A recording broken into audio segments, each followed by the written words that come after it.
Hello. I'm out here on a walk on a beautiful fall day, and I wanted to start documenting my journey of the what's next. As an empty nester, as a former teacher in the classroom, I officially retired myself, I guess last week. I have been a gen ed type teacher, Montessori teacher, art teacher. Actually, art teacher suits me very well. There's not a lot of art teacher jobs. But the last couple years, I've been really trying my best to get back in the classroom, to bring what I feel like are my skill sets and wisdom as, as a mother, as an educator, as a Montessori teacher into the classroom. Perfect. And what I found out about a week ago is that I went in because I was having kind of tightening in the chest, and my blood pressure was incredibly high, 180 over 60. And the doctor looked at me and she said, so do you have any idea why your blood pressure is so high? And I said, yeah, as a matter of fact, I actually do. And she says, so you need to stop doing it. And so I immediately went to my employer, put in my notice, and here I am in the what's next phase of that choice. And, I've done a lot of things over the years. I've been in retail management, worked at coffee shops. As I said, the last decade was mostly teaching.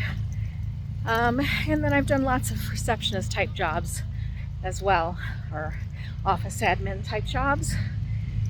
And I actually had a job lined up to start working at a local coffee shop. I was actually supposed to start the orientation today, and I just said no. Just decided, let's figure out something else. Let's figure out something besides rushing to the next thing and the next thing and the next thing. I've been a military wife for 22 years, and I've raised 3 children, and I've really done mostly everything in my life kind of to support the military lifestyle, which is part of the reason why I changed my career from management into being a teacher. And I'm very proud of that time. Don't have this sense of anybody owes me anything or anything like that. But I think what it's come down to now is, for each of the kids, if there was something that they wanted to do, I would find a way to make it happen. There was something my husband wanted to do, I'd find a way to make it happen. And I thought, you know what? I think I'm going to try to figure out how to make something happen that I want to do. And the problem is when you've served other people for so long, you realize you actually don't even know what you want to do anymore. And I have a funny story along that line because went to the dentist. As I said, we're new in town, so went to a new doctor, went to a new dentist, the nicest people ever. I will say moving to Ohio was not a bad decision for my mental and emotional health, as far as being around some of the kindest people I've been around in years, just strangers who are just generously kind, But when I went to the dentist, the hygienist who was working on me, she's so, what kind of work do you do? I said, well, at the moment, I'm in between jobs, I said, but I know probably not going to go back to gen ed teaching. And she says, well, what do you want to do? She was probably my age. And I was like, oh, what a nice question. What do I want to do? Again, see how nice the people are here?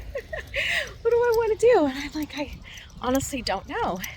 And she says, well, before I was a hygienist, I was an ophthalmologist. I said, really? She says, yeah, and I just decided one day, I want to figure out how to be a hygienist. And I said, oh, fantastic. Fantastic. And she says, yeah, so I told my boss that's what I wanted to do. And my boss said, oh, you would be great at that. Now, if any of you who have been teachers before can imagine you going to your boss and telling your boss you want to go try something else, what sort of response you might get back from that. All I can say is it would not be the response you get. You would be met with guilt about letting down children, parents needing you, letting your team down, all of those things. There'd be little conversation about your mental health or even why you might decide to go in a different direction. And so I think that was the beginning of like, oh, actually is another way to think about this, And so even when I had the interview for the coffee shop position, the owner of the coffee shop said, well, just want you to know we love that you want to come work for us, but what is it that you want to do in your life? Again, met with this question. Like, what's with this question? So I said, I don't know. I said, I think I just want to get to know the people of my town. And this seems like a great way to do it. And he goes, oh, okay, well, fair enough. But as I sat on this the last couple days, I thought, well, what if I didn't have to do it that way? What if I could do it a different way? So anyway, that being said, I guess I'm coming here to say, every time I have friends who are going in a different direction, I would say, make sure and document it. And actually, you guys have seen my documentation in the past from when I decided to take up learning how to be a dreadlock artist. That actually didn't really pan out as I thought because I'm actually not really good at it. I can do my hair. Can't seem to do anybody else's hair. I feel very nervous around, that commitment that people are putting into dreadlocks. I guess I don't want it to be done at my hand.